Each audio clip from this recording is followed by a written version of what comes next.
Hi hello അസ്സലാമു അലൈക്കും. ഇന്ന് റെസിപ്പി ആയാലോ. ഇന്ന് ഞാൻ തയ്യാറാക്കുന്നത് തക്കാളിക്കറിയാണ്. അപ്പോൾ നമുക്ക് വീഡിയോയിലോട്ട് പോകാം. ഇതിനായി ഞാൻ എടുത്തിരിക്കുന്നത് 3 സവാള, 2 തക്കാളി, 1 പച്ചമുളക്, 1 കഷ്ണം ഇഞ്ചി, 5-6 അല്ലി വെളുത്തുള്ളി. കഴുകി വൃത്തിയാക്കിയതിന് ശേഷം ഇതുപോലെ ചെറുതായി കട്ട് ചെയ്ത് മാറ്റി വയ്ക്കാം. ഇഞ്ചിയും വെളുത്തുള്ളിയും ചതച്ചെടുക്കാം.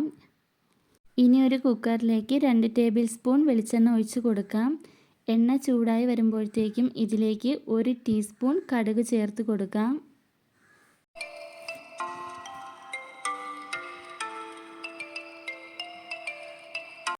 കടുകെല്ലാം പൊട്ടിയതിന് ശേഷം ചതച്ച് വെച്ചിരിക്കുന്ന ഇഞ്ചി വെളുത്തുള്ളിയും കൂടി ചേർത്ത് കൊടുക്കാം. പച്ചമുളകും കൂടി ചേർത്ത് കൊടുക്കാം. ഇനി നന്നായി മിക്സ് ചെയ്ത് കൊടുക്കാം. ഈ സമയത്ത് 1 തണ്ട് കറിവേപ്പിലയും കൂടി ചേർത്ത് കൊടുക്കാം.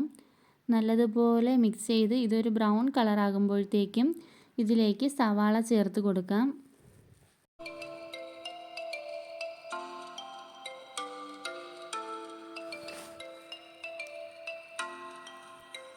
ഇനി ഇതിലേക്ക് 1 ടീസ്പൂൺ ഉപ്പും കൂടി ചേർത്ത് തക്കാളിയും കൂടി ഇട്ട് നന്നായി മിക്സ് ചെയ്ത് കൊടുക്കാം.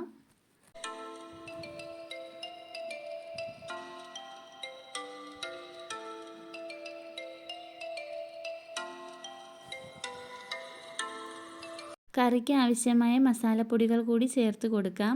1 ടീസ്പൂൺ മഞ്ഞൾപ്പൊടി, 1 ടേബിൾ സ്പൂൺ മുളക് പൊടി ചേർത്ത് നന്നായി മിക്സ് ചെയ്ത് കൊടുക്കാം.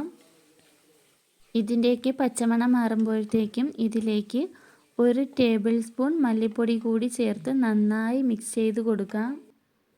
മസാലയൊക്കെ ഇടുന്ന സമയത്ത് ഏറ്റവും ലോ ഫ്ലെയിമിലായിരിക്കണം, അല്ലെങ്കിൽ മസാലയൊക്കെ പെട്ടെന്ന് തന്നെ കരിഞ്ഞു പിടിക്കുന്നതാണ്.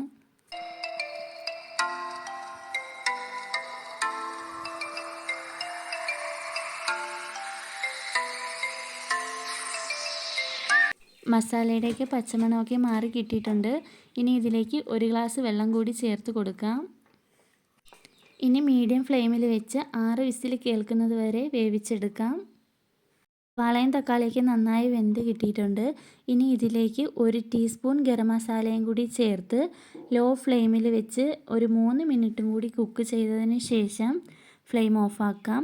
അപ്പോൾ ഈ ഒരു വീഡിയോ ഇഷ്ടമായെങ്കിൽ ലൈക്ക് ചെയ്യാനും സബ്സ്ക്രൈബ് ചെയ്യാത്ത കൂട്ടുകാർ സബ്സ്ക്രൈബ് ചെയ്യാനും മറക്കല്ലേ.